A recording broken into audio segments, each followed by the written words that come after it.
Hello everyone, hope you all are enjoying your day today. I am trying something a little different for this video. I am reviewing a video game. Why? Because it's my favorite video game. And why? Because fuck 'em, that's why. Anyways, before I continue, I would like to apologize for my lack of knowledge in terms for video games. But, we're just going to continue. Oxenfree was developed and published by Night School Studio, which is a private company and is a single-player graphic adventure game. Funny story. The way I got to play this game for the first time was in school. During video game class, before the pandemic, all that crazy shit, we had the Epic Game Launcher. We would get weekly and monthly games for free. Back then, when times were simpler, we would play games like What Remains of Edith Finch, Fortnite, yeah, I know, Super Meat Boy, and others.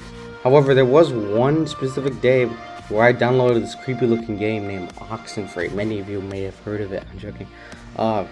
And I got really excited to play it. Once I played it, I played it 5 more times afterwards. It was so much fun and creepy, I loved it. Now, 2 years later, I revisited Edward's Island, but on my PS4. Now, let's start with what I was experiencing while playing the game. No game crashes or lag. The game ran pretty smoothly, probably because there wasn't much space taken on my storage. It probably like 5 gigabytes at best. Anyways, I gotta talk about the beautiful art style. It's amazing. Each frame looks like a beautiful painting. Even when it's supposed to be scary, I can't help but be in awe of its beautiful art style. It's not all style, though, as the story and the writing is good.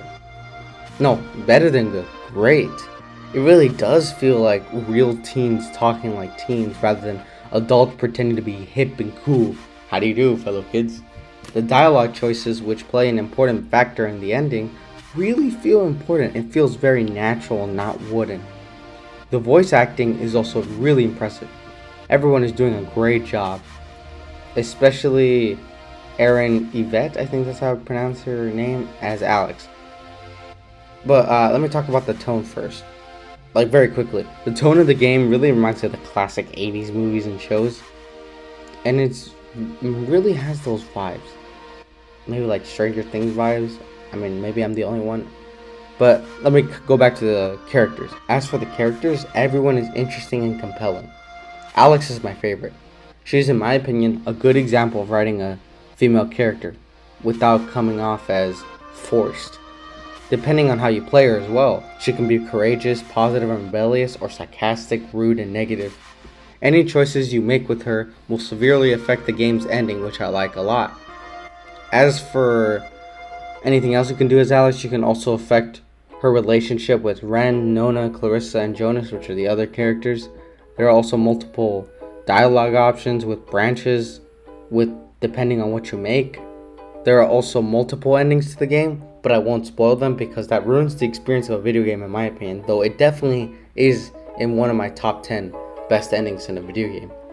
And of course, I can't talk about the game without mentioning the perfect score by, I'm not going to pronounce that name, but holy shit is he awesome. His score is really amazing. Every track is a banger and I love it. They can like tonal shifts could be from creepy to catchy to I can't sleep, tuck me in mom.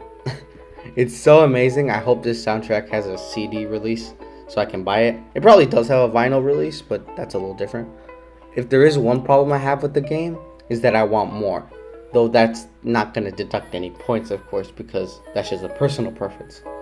During that period in my school, I was hoping for a sequel, but in my eyes, I always thought indie games would never have sequels because of money. Well, years later, I'm finally getting more. And I'm just glad it's happening.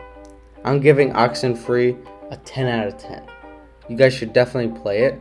It's not even that expensive. I think it's like $10 on Steam. And on the PlayStation Store, I got it for $12.99. Probably because I got the wallpaper the dynamic theme, and avatars.